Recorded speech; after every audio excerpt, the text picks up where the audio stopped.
Hello, everyone, and welcome to DeviceAlliance Young Professionals event, where we will be discussing the power of networking, along with how to overcome some of the challenges of securing a job in the MedTech industry during this pandemic. So let's go through the schedule real quick. So, like I said, I'm Erin Senga, and I'll do a quick introduction on DeviceAlliance in general. We'll move into our panel discussion, where Joanne will be moderating. We'll then go into networking and doing some breakout rooms where we can all ask some specific questions to the panelists, and then we'll go into closing. How does that sound? So I first wanted to start with posing some statistics and why it may be so important to start networking now rather than later. One of them that I found was that 7% of all jobs are not published on publicly available job sites, something like LinkedIn or like a Glassdoor, all those different types of websites that you might be going to find jobs. They might not even be there. Another statistics I found was that upwards of 80%, which is probably a little bit higher on the higher side now because the statistic's a little bit old now, 80% of jobs are filled through personal and professional connections. So if that doesn't like shock you, then I don't know what will. That's a pretty high number, I would say. Me personally, the jobs that I've had are also through personal and professional connections. So I'm hoping that this panel can drive you to push and network more, and we can discuss those different challenges during the pandemic.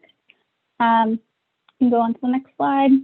And a way to network right now, especially with the pandemic, it's a little bit more difficult to go out and meet people, is DeviceAlliance. So we are having online events right now, but we are the only nonprofit organization in Southern California that is promoting the vitality of the medical device community.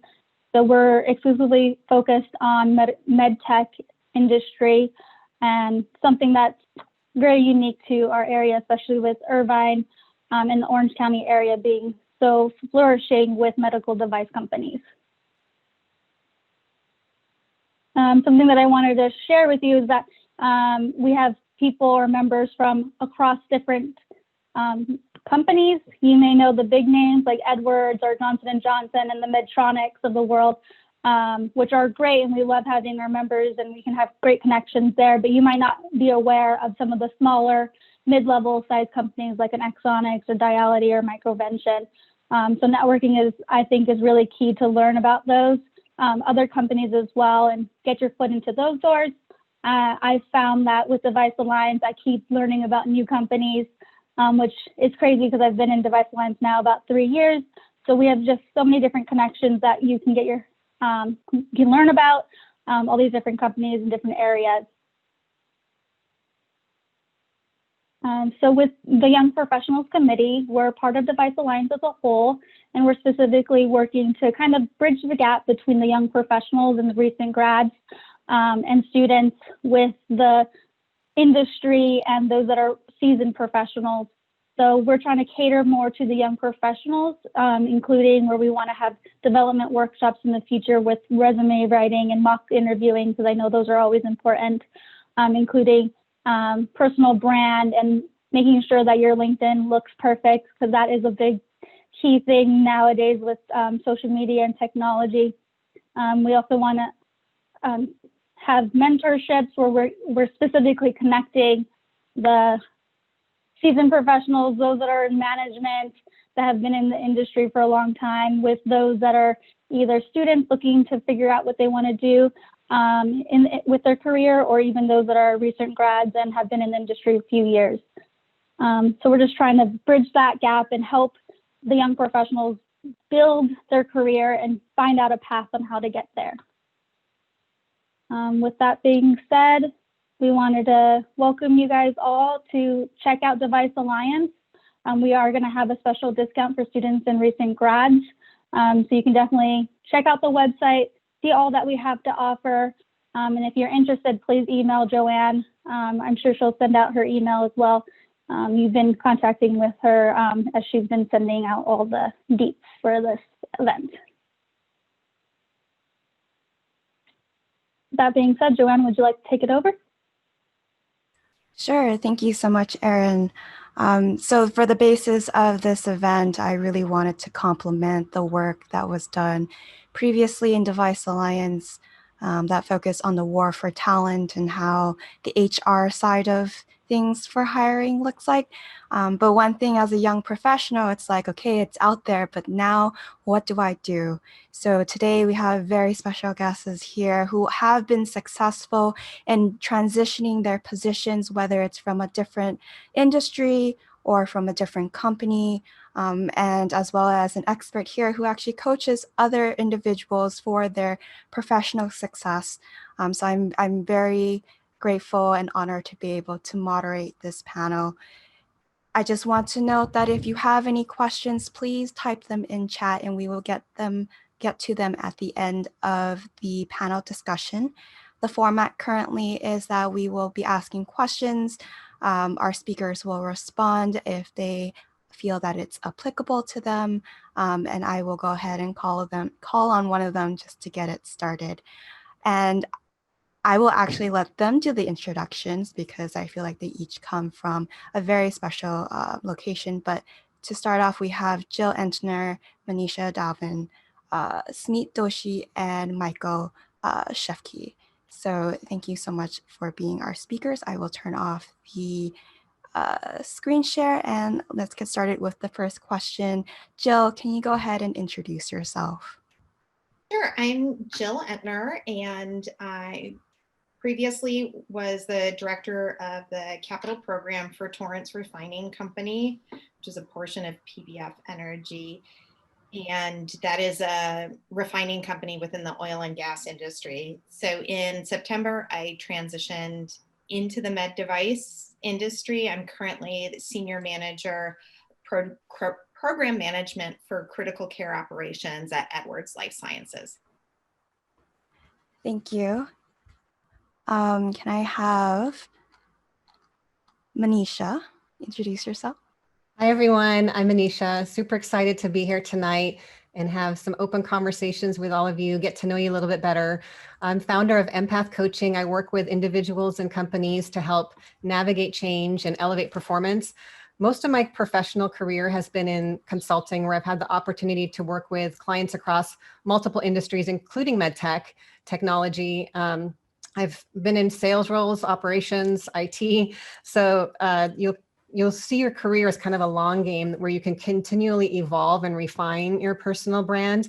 Certainly, when I graduated UCI in many years ago, 2009, I went back for my MBA, but I was a chemistry undergrad. Very different times than where we are right now. But I think this, one of the benefits is learning how to flex those adaptability muscles and really think about where you want to go. So I think you'll find that along your career journey that there might be some twists and turns, but again, really happy to be here and answer questions and provide you with tools and support. Thank you, Manisha. Michael? Hey everyone, my name is Michael and I'm currently working as a regulatory affairs specialist at a medical device startup in Irvine called Neurovasc Technologies. And I just switched positions 2 months ago and came from another company called Microvention, where I worked in the International Regulatory Affairs Department. And I've also worked in orthopedic medical device sales, and right now I'm working on completing my master's in regulatory at USC. Thank you. Smeet? Hi everyone, my name is Smeet. I would like to give some background. So I did my master's in biomedical engineering with specialization in regulatory from USC. After that, I have worked in medical device companies as in the regulatory department as well. So I just switched from Endologics. It's a class 3 medical device company. I switched in September and now I am at Medtronic as a regulatory affairs specialist as well. Perfect. So let's go ahead and dive into the experience that was your job search when you were considering that you wanted to change a position, change industry. And Manisha, perhaps what you can add on to is if you had to change positions now, how would you go about doing that? So let's go ahead and start with Smeet since you just finished. Yeah, for sure. So I was looking to advance in my career. I felt like I was at a point where I wasn't learning a lot. And so I was looking at positions in like, I think it was right before COVID hit. I had interviewed at Medtronic as well, but then because of COVID, like there were a lot of job cuts. So that position had gotten slashed. So I couldn't get that one. But then another time, I got contacted by Medtronic as well, and one of the project managers that I had interviewed there got in touch with me because they were looking for somebody for the specialist role. So I think that was like my first point where the connection helped me because I got contacted by them, and then unfortunately it didn't go through. But then the third time is a charm. So I got contacted by another recruiter from the same office who I had interviewed the first time, and that went through. So I guess it's just like worked so great with me because of like my connections helping me.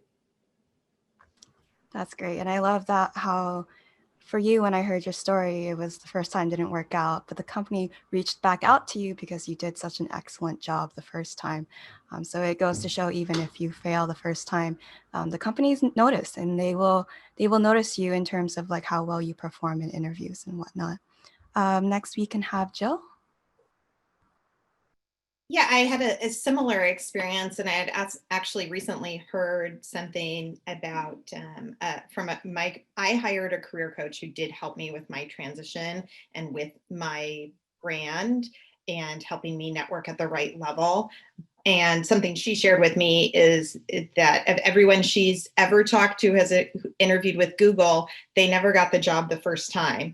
So I had a similar experience with Edwards. I interviewed for a project manager position. I then interviewed for a second position. And then they actually came back to me with a third position. They had reorganized and restructured a position that fit better with my experience level. So I completely agree with Smeet that a no isn't necessarily a hard no, and trying to gauge kind of what went well or what didn't go well, or why they didn't see you as a good fit and what they might consider you for in the future, it is an important follow-up question. But for me, it was really just how to even get to that first interview. And I had been challenged with this for a while. I had wanted to make a career change, but I was finding that when headhunters were reaching out to me over LinkedIn, or when I was applying for positions, the feedback I was getting seemed to be not at the level that I was performing at. It was job opportunities that were at the level of people who were at the time reporting to me. So I knew that I wasn't doing something right from a branding perspective. I wasn't presenting myself at the level that I was performing at. And so that's what led me to a career coach, because I felt like that was something that I really needed help with, and she certainly helped me with that. And Jill, can you touch on why you decided to switch from the oil industry into the med tech? Sure. I had been in the oil and gas industry for, gosh, it makes me sound really old. I'd been in the oil and gas industry for 18 years, and I had been wanting to leave for quite a while, but I just kept getting really great opportunities. And I got to the point where there really was no more upward opportunity for me, and without relocating, which wasn't something that I wanted to do. I knew I wanted to leave the oil and gas industry if I was going to leave my company. And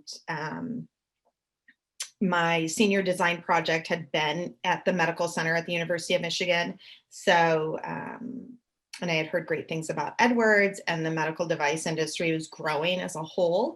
Oil and gas industry is a very mature industry that's declining. So that was something that was really important to me as I made a shift. And I also wanted to go into an industry where people loved the product, and what better place than med device, where people really value and appreciate the products. I love that. And I love that you emphasize how even your senior project, years removed, you reached back into that, something that I try to encourage a lot of the younger professionals who are interested. Like your senior project can be pivotal in terms of your career choice and what you do in the future. So excellent points there. Michael? Yeah, sure. So just to give you all a little bit of a background about why I wanted to switch jobs. So my last position, I was working mainly on software implementation and international product registrations. And it was a great learning experience, but I really wanted to do FDA submissions since that's like where my interests lie and that's what my master's program is geared towards. And I knew that at my last company it would take a few years to get that opportunity. So I decided to go work for a startup where I knew I'd have more responsibility and opportunities. So about 3 months ago, I started reaching out to people that I'd met from past networking events and just asked to talk to them on the phone and get some advice and maybe even get coffee in person if they're up for that. And then I contacted some alumni from my master's program at companies who worked at companies that I was interested in, and then recruiters as well. Because I would say like my biggest challenge at that time was trying to do the job search, which can be a full-time job in itself, at the same time as having, master's coursework and work itself.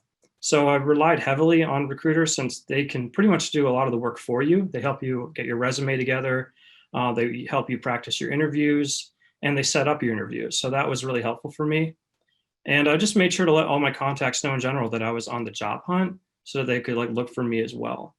But, it's definitely difficult to interview while you're working, but I found that working from home, it's a lot easier to do that. You don't have to leave the office or anything.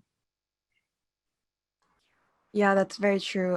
One of the things that I've heard from individuals looking for a new job is, that's a full-time job in itself. You put in 40 hours of applying for a new position as much as you would, working at a position currently. So it's not something that you just do once or well, it's easier if you have a position currently and then you can jump into something else. But, sometimes it goes up to 8 hours a day of just applying.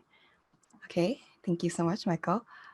Last but not least, Manisha, and I do want to pose another perspective on your comment here, which is, what if you don't have experience already? And maybe that's a bit of a challenge, but I'm curious to hear what you'll share, Manisha. Yeah, absolutely. And, that certainly happens. And even when I was transitioning projects and clients and consulting, sometimes I would get thrown on a project or an industry where I really had little to no knowledge about it. So ramping up very quickly, talking to a lot of people, understanding the pain points of the business, and tapping back into your skills and talents. What did you do recently or in your academic or professional career where you can draw some parallels with your transferable skills? Where else did you apply leadership skills? What are you really good at? I would take a step back and do an honest self-assessment. Think about things like, when do you lose track of time? When do you feel like you're in your element or in the flow? What are some challenges you've had to overcome in your life? And I think doing that sort of introspection helps you to uncover what really differentiates you and why you would stand out. A lot of resumes, and in my last role, I was actually placing consultants at clients and primarily med device clients. And on paper, a lot of them kind of look a little bit similar, but my goal was to dig deeper a little bit and say, well, what's your unique flavor or signature that helps you stand out? What do you do that sets you apart? And then really, really leaning into networking, which I know can be uncomfortable. And we're in a different time period now where it might take a little bit more motivation to start building those connections. But networking I see as kind of a push and a pull. So push is combing through LinkedIn, seeing if you have any first, second, or third degree connections at target companies that you're interested in, even just cultivating and revisiting your existing network. Maybe there's colleagues and clients and professors and peers that you haven't connected with in a while. Maybe setting up some accountability with them as well, partnerships. And then the pull is now creating what you were saying earlier, Joanne and Aaron, is this knockout LinkedIn social presence. So that's very clear when someone lands on your page that they can, within a few moments, understand what it is you do and how you add value. So those are just some things that I would recommend. And as you're networking, take your time to research who you're going to speak with, look at their LinkedIn profile, maybe find some common ground and customize your outreach message to them. And of course, show appreciation and try to stay in touch with them as well. So I actually got a couple of my jobs in my past strictly through LinkedIn, and was reached out by recruiters. So I think that's still very much a dominant platform that recruiters and hiring managers use. Perfect. Yes. I think a lot of individuals who are just starting tend not to realize that, it's an investment as you network, and it's not something that you need perhaps immediately, but as you sort of take an hour out of your week just to meet someone new, build those connections in the moments when you really need that position, they're there for you and they're there to catch you. Thank you, Manisha. And I'm actually going to ask the next question for you as well, Manisha, which is that I know that you coach a lot of individuals and you've sort of seen the landscape prior to COVID, and now with COVID here. I'm curious, what are sort of the most difficult parts for individuals when they're trying to job search? Like, where's the pain point for them? And then has that changed? That is a wonderful question, Joanne, and I'm really looking forward to hearing everybody's perspective here too, kind of what challenge you're coming up against. But I think now it's, there's some nuances, right? There's lack of routine and structure. And so really having to create and be motivated to do that, scheduling and setting up time. Whereas before you might have been around energy of your peers in a physical setting, and then elevating how you communicate and network virtually. So really focusing and working on your interview skills and your online presence. That takes practice, that takes time. Again, self-care is very important. It's easy to feel disappointed right now and, okay, well, maybe I'll just wait till things get better. But really taking a proactive approach, I think, is what I'm seeing and really encouraging clients to do and people to do right now. Is even in a normal economy, and it for me too, it took several months for the recruiting cycle and even to get those interviews. So use this time wisely. Think about how you might want to upskill or cross-skill as well. As you're doing your assessment, what might be some gaps against what your talents and skill sets are versus your ideal role or roles that you're looking at. And then I would also suggest coming up with a couple elevator pitches so that when you do network and meet with people, you can easily pull that out of your back pocket and in just a few seconds or less communicate what it is that you do and how you add value. So I love, Joanne, how you said we're really building goodwill and planting seeds so that down the road, if something does come up, even though now it's very difficult and challenging, MedTech is pretty resilient, and it's hard to predict what's around the corner. So proactive approach is what I recommend. Yeah, that's great. And one part that you mentioned is this idea of structure and environment, and how, you get yourself to do things that are good for you, not immediately, but, sometime down the road. Does anyone else want to add to this question?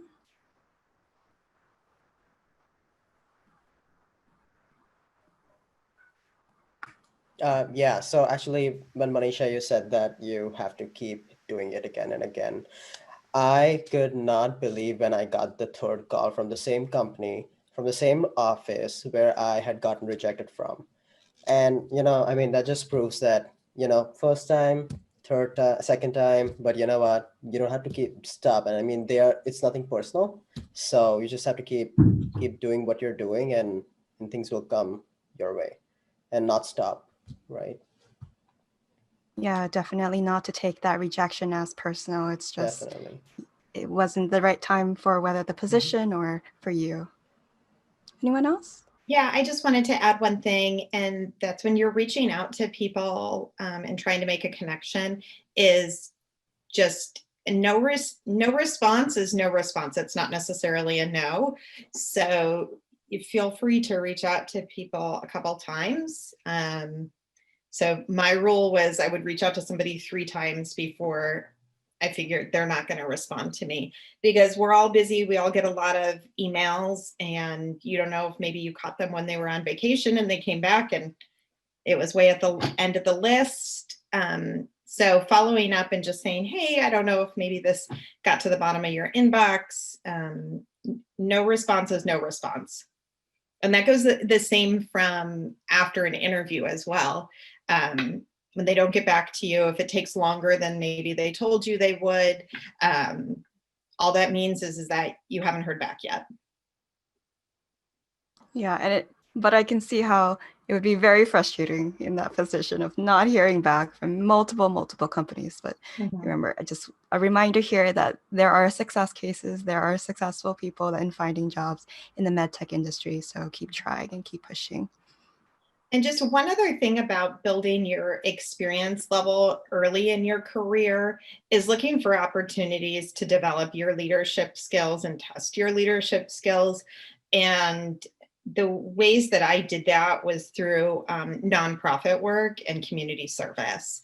So looking to volunteer in the community with either United Way or even professional societies like DeviceAlliance and others. I've been strongly involved in the Society of Women Engineers for a long time. And that's where I really developed my leadership skills and tested it. So it not only builds experience, but it also builds your confidence so that when you do move into a position where you're managing people at work, it's not the first time you've been managing work and the nuances of people. And it also teaches you a really important skill around motivating people. A lot of people think that people are motivated by money, but they really aren't. So when you're in a volunteer situation, figuring out how to motivate a team that's all volunteers is a really valuable skill set. Thank you, Jill. Michael, did you want to add anything? Not for that question. Okay, sounds good. We can go ahead and move on then. One thing that I noted when I actually spoke with all of you individually is that there is this importance of connections and networking, and sort of with the changing landscape of what networking looks like, because we can't actually be together in person. Michael, I'm curious, like, how are you still building your network now, and how are you making them meaningful? Yeah, all right. So, I mean, events like we're in right now are a great place to start. And there are also plenty of other webinars going on during all of this. And it really helps to participate and ask questions in order to give yourself some exposure. And then, after these events are over, get everyone's name, who was involved, and try and reach out to them. And just a general piece of advice I have when reaching out to people, whether it's someone at a company you want to work for or just someone you networked with, is ask them how they got their current position and what they do, what they like about their job, what they don't like about their job. And, this is something that I was definitely guilty of when I was first looking for a job, but please don't, first thing you say to somebody, say like, oh, can you get me a job or can you refer me? They don't know you very well. So just remember that people in the industry are putting their reputation on the line when they refer somebody. So you're way more likely to have success just asking general questions, getting to know them first, and you're way more likely to get a response. So just keep that in mind. And then there's also so many online professional groups that you can join right now. So I would just recommend, joining everything you can. And when I was looking for a job, that was my mentality, was I'm going to go to every event. I'm going to join everything I can. And I just kept doing that for a few months, and eventually it paid off. Resilience, yeah. It's all about persistence. Smeet? Yeah, I mean, I think the first thing that I would say is to just empathize. If you are contacting somebody in that company that you are interested in, just empathize and be like, hey, if you were contacted by somebody and you were just asked for a job, would you really be interested in talking further, right? So yeah, just getting to know them, I would say. And also joining like RAPS, if you're in regulatory affairs, there's like RAPS, which is like Regulatory Affairs Professional Group. And then there's in Orange County, there's OCRA, which is Orange County Regulatory Affairs. So joining like groups like those where you meet like-minded people will help you grow with them. Perfect. Jill?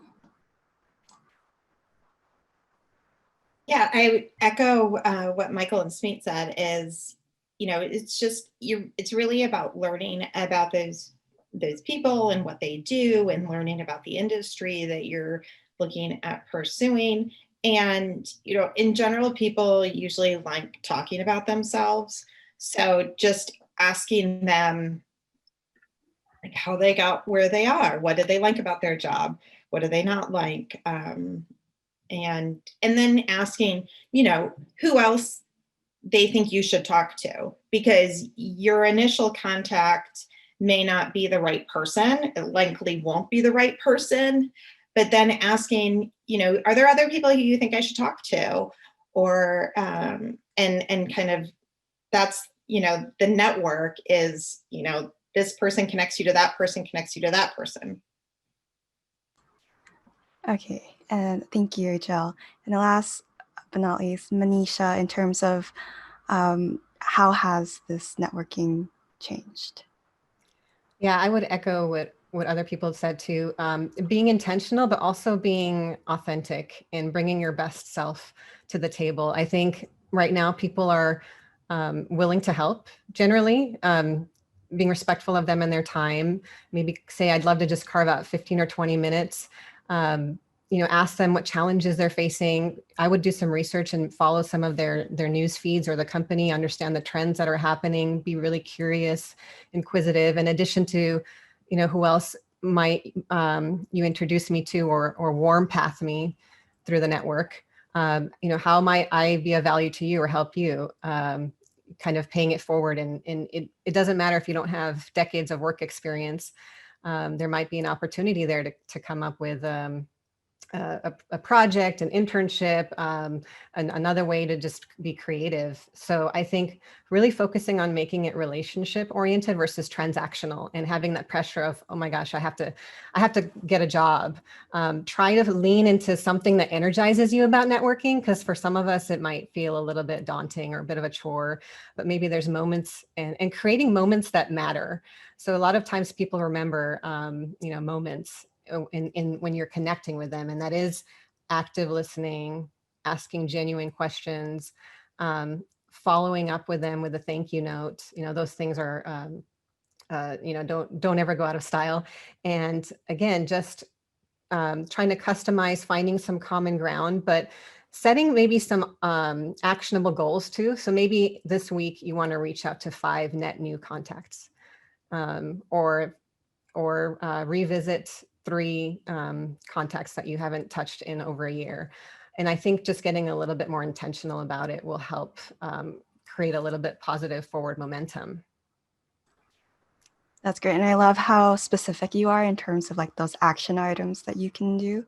We're going to go ahead and round the corner for this last question, and then we'll go to the audience questions. And very quickly, we'll start with you, Manisha. What is the one most important thing that professionals interested in the medtech field, what can they do now? What can they get started on if you had to pick one thing? Great question. I think again that networking piece of the pull and push. So what's something in your background that you can create a compelling portfolio or some projects that you worked on? Really go back and think about your accomplishments and what you've done. Do an inventory of yourself and start collecting that. And by the way, networking never really ends. It's ongoing even after you land the job, right? You're going to want to network within the organization, whether it's just to learn about different departments, transition, get promoted. So I think flexing those muscles and practicing is really great. And then how are you going to convey that value virtually? So I think that would be useful advice I would give to people, is just do it and try it. And it's okay if you fail. It's going to be an iterative process. Try not to be too hard on yourself. Practice self-compassion. And what's the best thing that could happen? I get a job. What's the worst thing that could happen?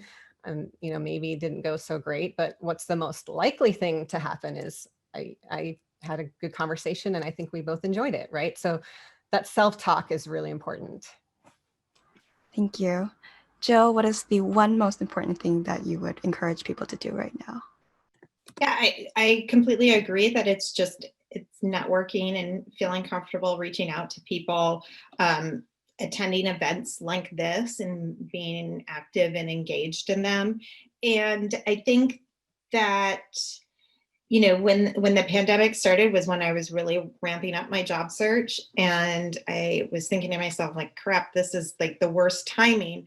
But it was networking right now is really efficient because you don't have to meet them in person, so there's no commute time. You know, yeah, you gotta like look presentable, but really only from like the waist up, and things like that. So it does give you the opportunity to be really efficient, and people, so the barrier to networking, I feel like people are like, oh, sure, I can do, you know, a 15 or 20-minute phone call with somebody, where previously, if somebody was like, oh, can I meet you for coffee? I'm like, oh, well, like, when am I going to go? And where are we going to meet? And how long is it going to take me to get there? So the barrier for me wanting to network with somebody and somebody wanting to network, I feel like it's a really good opportunity right now to really expand your network, and you can very efficiently network with a lot of people, because I think people are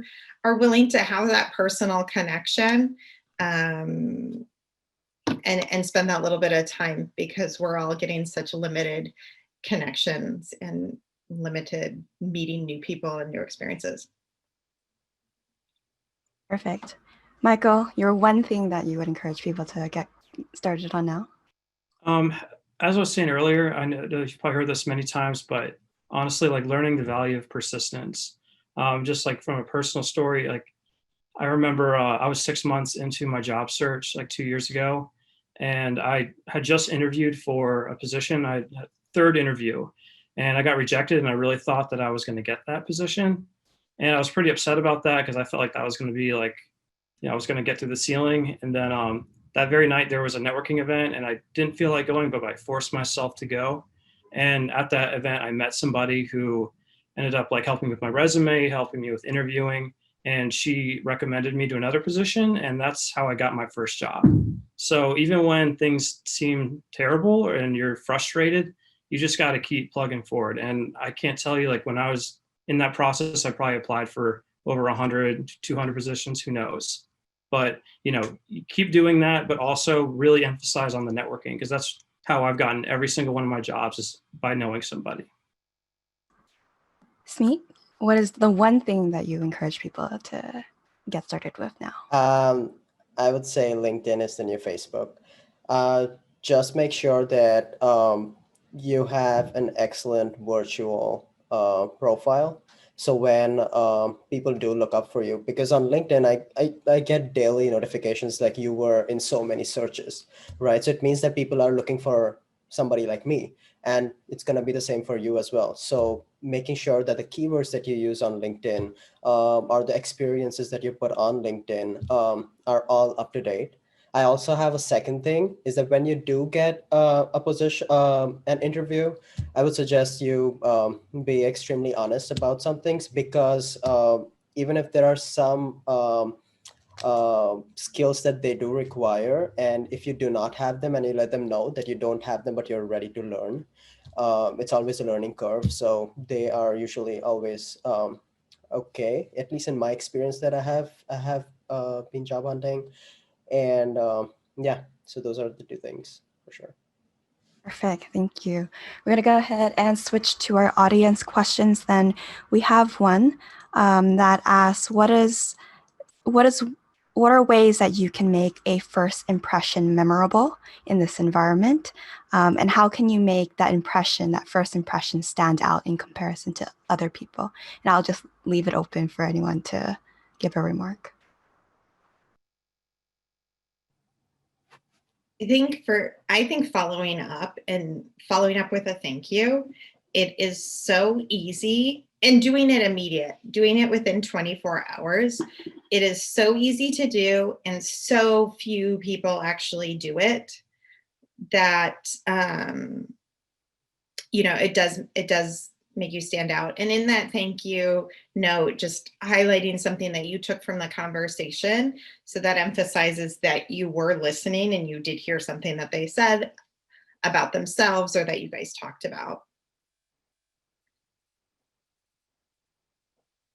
Yeah, that's a great point. And I would add to that, What I do when I network too is I make sure I've done my homework. So if I'm meeting with someone at J&J, I'll actually listen to their earnings call or, read their financial statements. If it's a public company, if it's not, just try to go on their LinkedIn page and usually have a soundbite ready or a question ready related to that. I heard this. What are your thoughts on that? It just shows that you're taking it seriously, you're doing your due diligence, and that you really do care about the brand and the company, and that tends to leave a good impression. Michael, Smeet, did you want to add anything? I think I can echo Manisha because like just doing your research and asking questions that are related to them is going to get you much more attention. It's also going to get you the right answers that you're looking for, and hopefully build a warm connection that's going to last longer than just asking for things that you just actually need. Michael, anything to comment on or no? Not with networking, but after you interview, always send a thank you letter if you can. Perfect. It's all about the little small details. Oh, I'm sorry. I was saying most people won't do that. So That's great. That's a great tip. For our next question then is on this note of, being warm and friendly, how do you keep your network connections professional? Like what exactly does that look like? I guess they're sort of asking, where do you draw the lines, or what do you not cross, or how much can you say?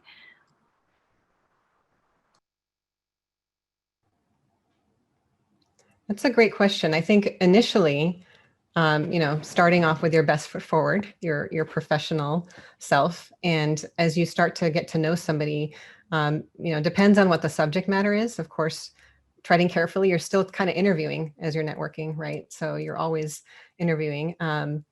But I would say just see where the relationship goes, be open to the possibilities. But again, remembering that you want to present your best professional self, depending on who you're talking to, what their title is, what their level of influence is.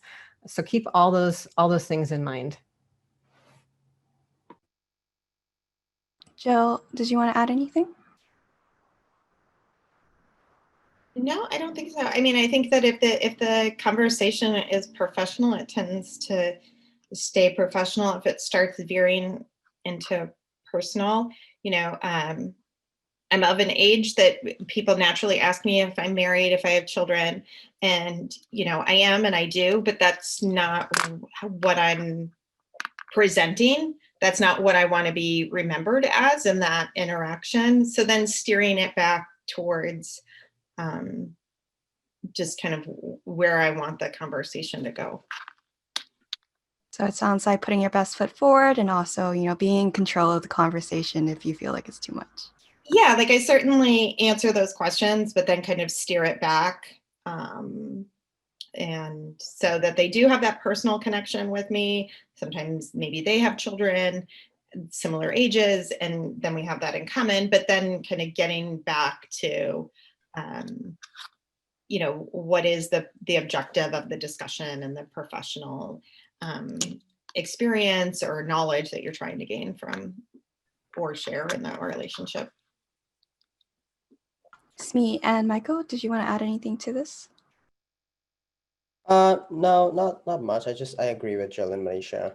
I do have something to add to the previous question, actually. So whenever you are interviewing and they ask you some questions that you don't have answers for, just let them know that you will get back to them with those answers, and make sure that when you're writing your thank you note, that you add those answers in the thank you note. It really makes a very good impression, because when I was interviewing for my internships, I did that, and they were pretty impressed, because the hiring manager emailed me back saying that he was impressed with the answers that I sent.